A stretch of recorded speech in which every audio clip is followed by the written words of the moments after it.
Thank you. I was expecting actually Dr. Pawan Kumar and Dr. TVS Bakshi to join us because they are the experts in their field. And so the way I have made my presentation is to talk about telemedicine, where it is today and what's happening there. Only last month I was chairing the International Telemedicine Congress, where for 3 days we discussed different aspects of telemedicine.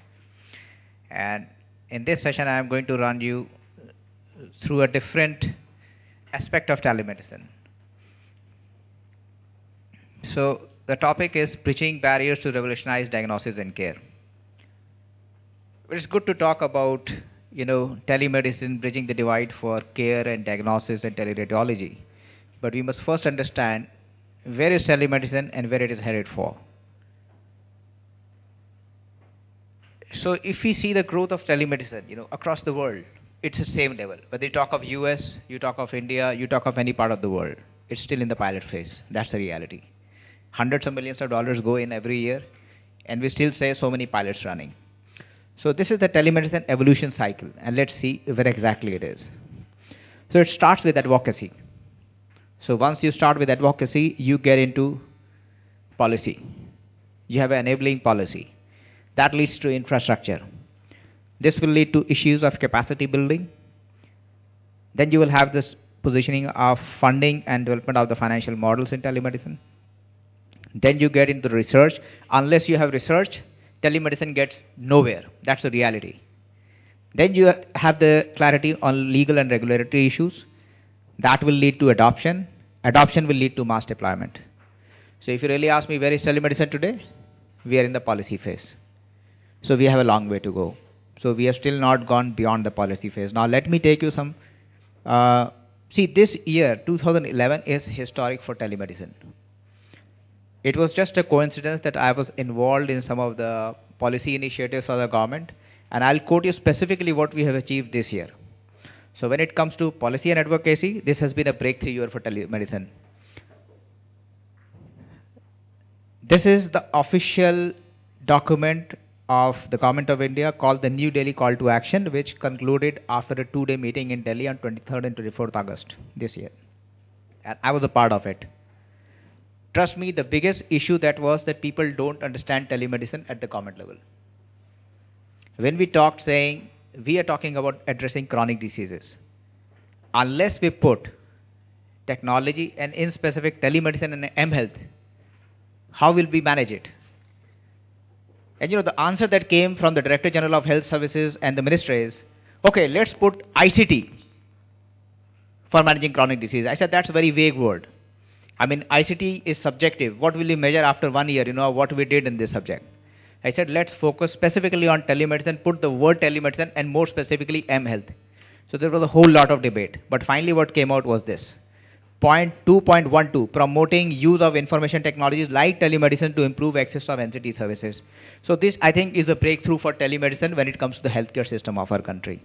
This has happened. So I'm sure the government is going to promote telemedicine at all levels, state and center both. There's another government initiative, if you see the National Policy on Information Technology 2011. Now I'm quoting specific clauses of this. So the main document talks of focusing on application of technology-enabled approaches to overcome monumental development change challenges in education and health. So health has formed a priority for the healthcare IT policy. These are verbatim picked up from the National IT document.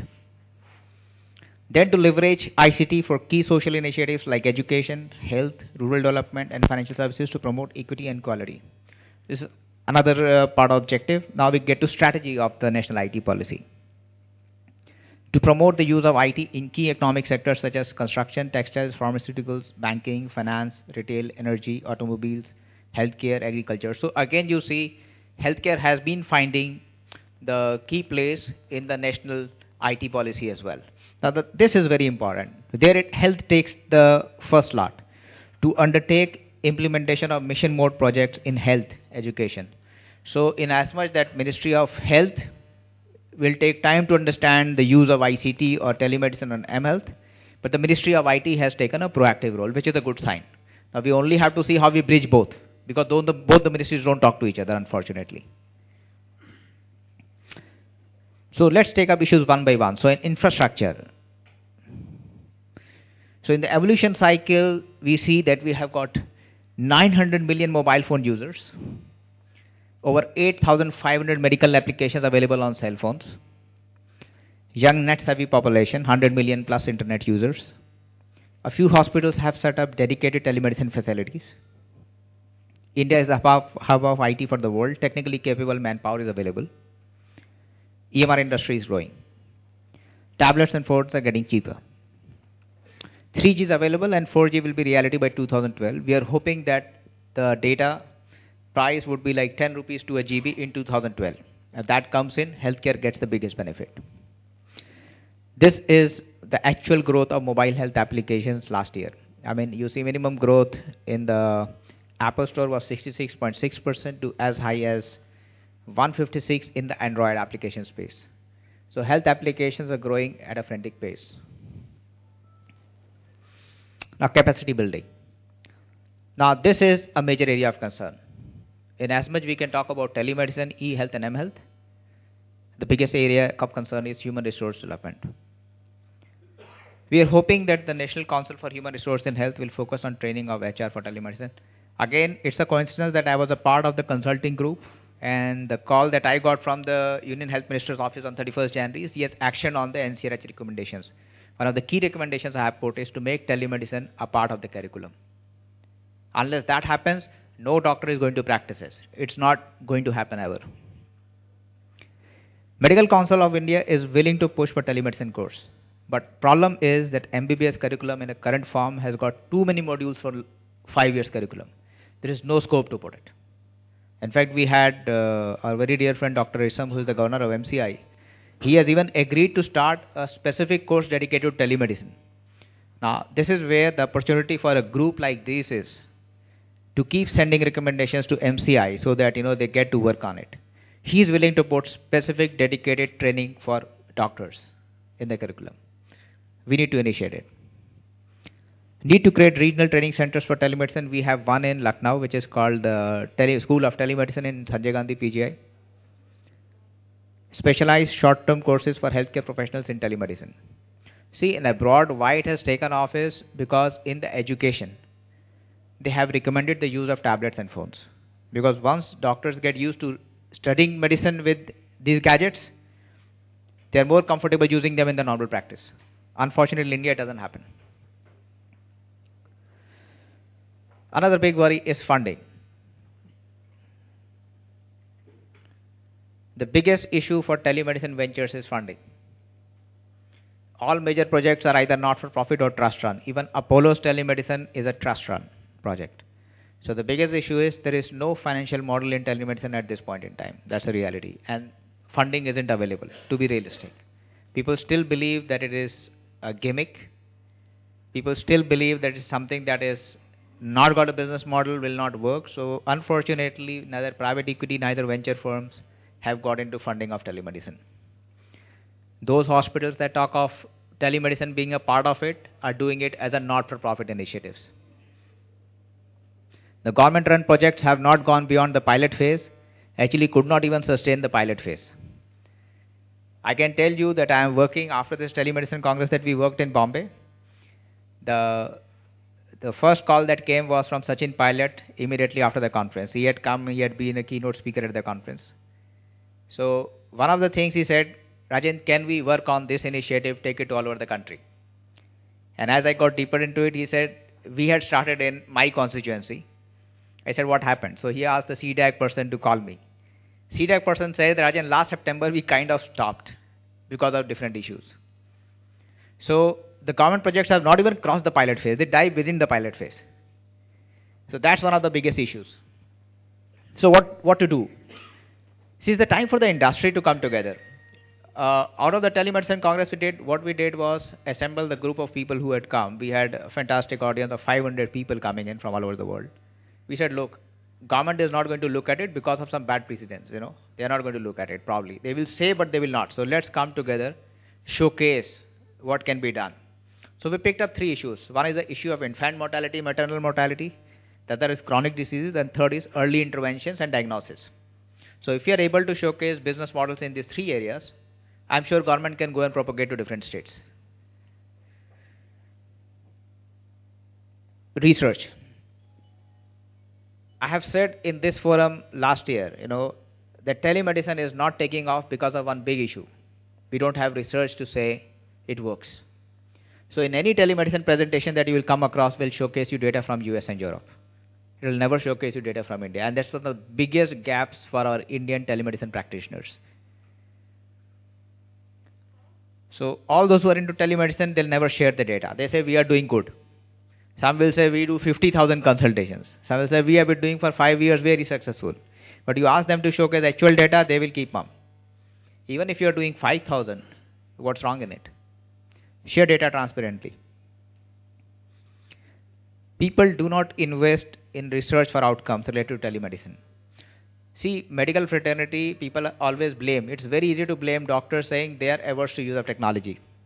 And I have always believed it is not so. I keep repeating, a 64 slice CT scan. I mean, Dr. TVS Bakshi is not here, but we inaugurated the 64 slice CT scan in 2007 in Institute of Medical Sciences, BHU together. If you were there, he would have been a witness to it. Now I think we are above 1,000 slice CT scan. It's just a period of 4 years. Siemens or GEs of the world would not have launched so rapidly 64, 128, 256 if doctors didn't accept technology. There are surgical implants that doctors accept. So what is the difference in doctors accepting those implants and not telemedicine? Clinical evidence. If we can show that telemedicine is effective and it doesn't lead to either loss of data or any problems in treatment, doctors will be the first one to adopt it. But I think we lack clinical evidence to show the success of telemedicine. I was reading a study where it was shown, of the treatments that Dr. Devi Shetty has done, the patients only spend 14% of the cost they would have spent going for a physical treatment. But those studies are never propagated. That is what is needed to be done. Unless we invest in research, we will not be able to convince the medical fraternity to use telemedicine. That's a given. It's time to come under one project. See, after this telemedicine congress, Ministry of IT, Disease Management Association of India and Telemedicine Society of India worked on this project called iHope. This is improving health outcomes by practicing e-health. So this is a joint initiative. We are working on the modalities to bring a couple of like-minded people in telemedicine together, showcase those 3 issues of addressing chronic diseases, early interventions, infant and maternal mortality over the next 8 to 10 months. And then the Ministry of IT takes it to all the state governments, the success stories of this project. Unless we are able to come under a national platform and do it, telemedicine is not going to change. It's going to still remain the same. We will talk the same thing after 5 years. Legal and regulatory issues need to be sorted out to ensure provider user adoption. There is a lot of scare. If something goes wrong, who is to be held? Whether you will hold the technology provider or whether you hold the doctor. So that has still not been cleared. So when it comes to adoption, we are still in the pilot phase. That's the reality. Telemedicine to become an important component of rural health, which the government is not putting in. Telemedicine to be used for chronic disease management. I'll tell you that the Planning Commission has asked for 55,000 crores for chronic disease management. And there is still no component of IT. Now we are impressing upon them to use IT. EMRs to be adopted for clinical practices. There is a talk about Aadhaar being used, but the problem with Aadhaar is Aadhaar itself, the bill has not even been passed. There is an ego clash. They believe that it is something that will be done by the Registrar General. Aadhaar should not be done. So that, I think, is at this point in a limbo. Tablets should be used for medical education, and this is the best way to get doctors to use latest technology. See, whichever countries this has been used, telemedicine is growing fast. If 100 million consumers used health-related applications on mobile phones, we would have reached the threshold of going mass scale on telemedicine. I'll share with you a data which shows that in markets where the applications are available, people are adopting at a faster pace. So mass deployment. 150 million diabetes and hypertension screenings to be done by March 2012. See, this is a very interesting part of the comment. This is yesterday's news. When I was a part of that New Delhi call to action, which is not that far, it was done on 23rd August, where Ghulam Nabi Azad said, we will scan 200 million people It immediately came down to 150 million. Trust me, by March, it will not be even 10 million. Because the same day, I traveled with the MD of a company whose name he took, saying we have tied up. And I asked that MD, how are you giving them glucose strips at 5 rupees? He said, I have not signed any contract. Now, these are statements. They put us at odd before the industry. Because this is a statement where a minister says we will scan 150 million. 150 is a huge number. You know, there is no partnership in place, there is no agreement in place, and there is a big number. Even if they did 2% of it, that's a big boost to the diagnostic industry, both primary and secondary. Because if you check someone for diabetes, our estimates show that at least 17% of the people suffer from diabetes, and almost above 20% from hypertension. Now, if you got people suffering from that, what next? The government may not have a plan, but if I am diagnosed diabetic, I'll definitely go to a doctor and do my entire diagnosis. So for sure, the theme of this session that I am chairing is about changing diagnostics and care. Now, this major decision of the government is going to change the diagnostic industry in a very big manner. They are the first beneficiaries.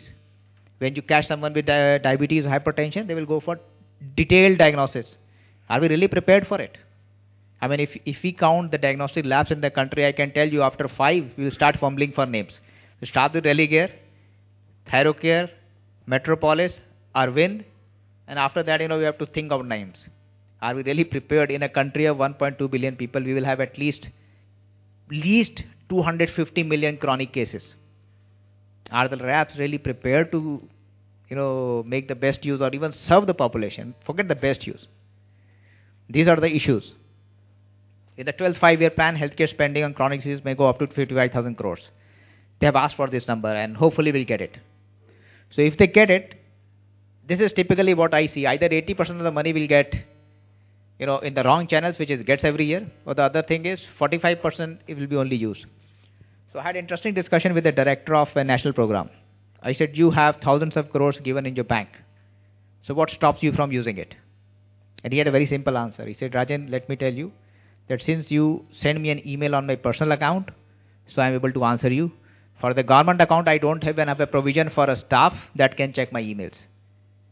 So unless there is a structure, unless there is administrative support, the money does come to my bank. There is a big news about it. But we know within 1 year, I will get a call from the Prime Minister office or from a Health Minister office saying all unused funds, please return 50%. There is a calamity and the Prime Minister has made an announcement.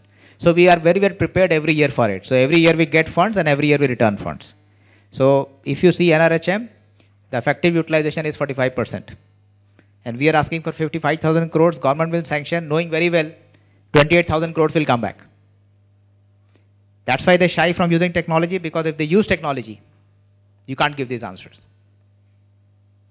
So this is we need to use technology. We need to get really good diagnosis and care, that to point of care diagnostics, to make sure this goes to the people. Otherwise, these plans are good, but they will not get implemented. So rural health will undergo drastic changes and M-Health could get a real boost. So this is where the government is now looking at. But again, the problem is government does not have solutions. It again goes to the industry sitting here saying, okay, let us get people who have solutions, but they will not have research. They will not have data to show that this is what they can do. Again, government will say, yeah, we had money for you, but unfortunately don't have, and we don't give money for pilots. So the thing will be same what Tarun Sim said to me 5 years back. I have 1,500 crores for telemedicine, but I can't give for pilots. So again, the money goes back. It was reduced to 200 crores. I don't know where the money is today. So I think the industry should be very well prepared to come together to share research. Even if you treat 10 patients, please document it. Because unless you showcase that data, the government is not going to believe you. 11% of adult use mobile users have M-Health applications to track or manage health.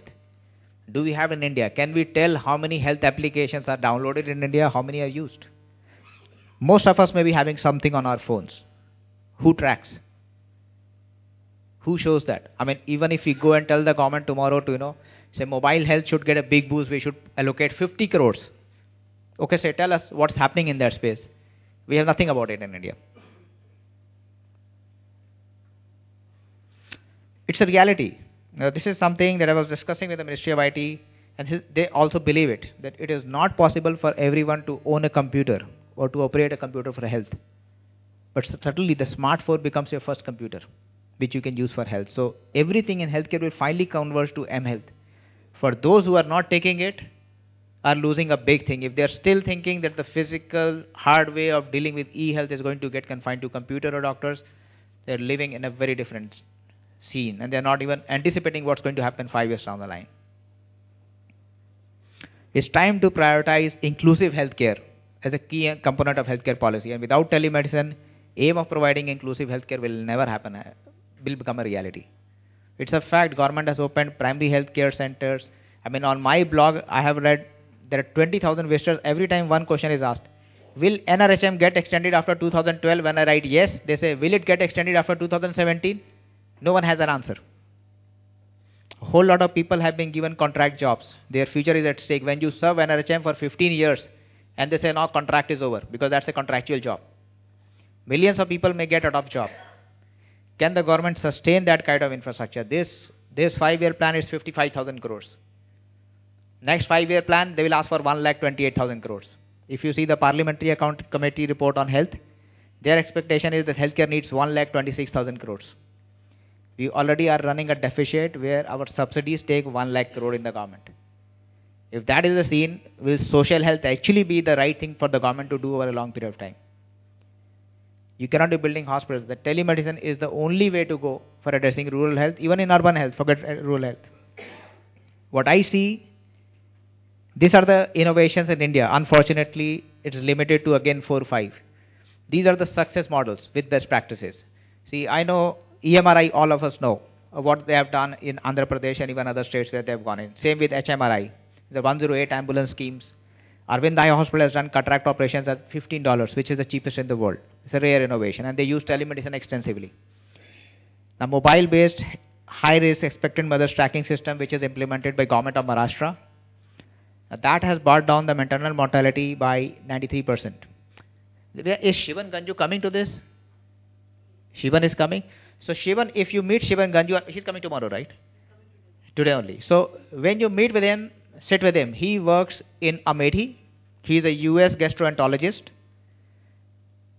Just by giving right information to mothers, his organization called Save a Mother Foundation has brought down the maternal mortality by 82 or 83%, should be higher by now.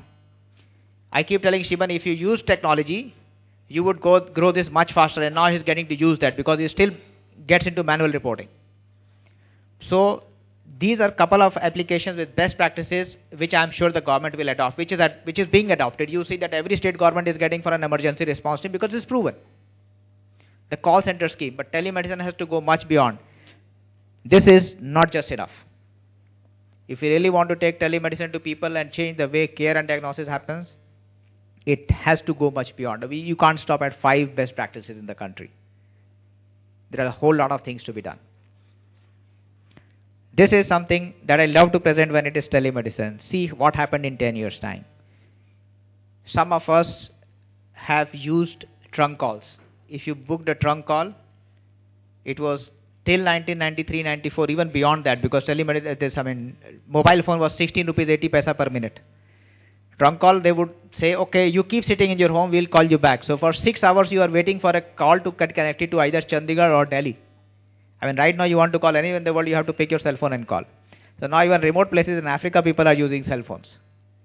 So this is what technology can do, and mobile has to be the last point of delivery for healthcare, and that is what will happen. My belief is we can keep speaking at these forums, work independently and achieve successes on standalone basis. But if we wish to take telemedicine to masses, we have to come together, work together, and let's impress the policymakers and users to take to telemedicine. In these forums, you will find always, I could have brought you 5 case studies which organizations where I am associated are doing great work on telemedicine. But that doesn't make a point. It is good to impress upon you that telemedicine works.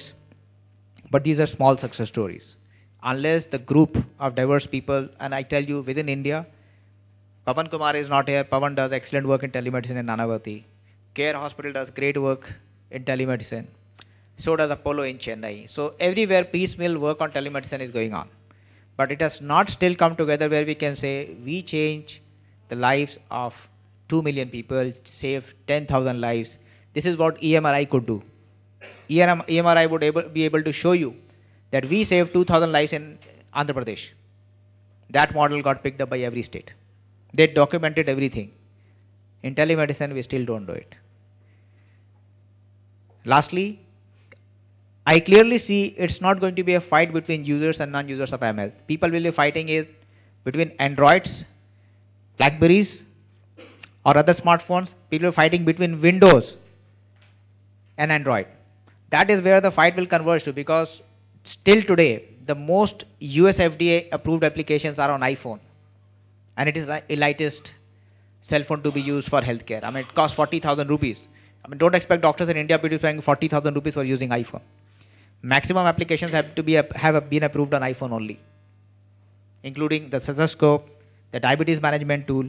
So I see a fight in 2015 or 2020 happening when doctors will say, oh, I use an Android. Someone will say, I use a Windows-based phone for health. But definitely not saying I don't use, because the consumers will not give you an option. Today, all of us search the net for health. You will set your mobile. That will become your first doctor. So that is where I see telemedicine going. Thank you.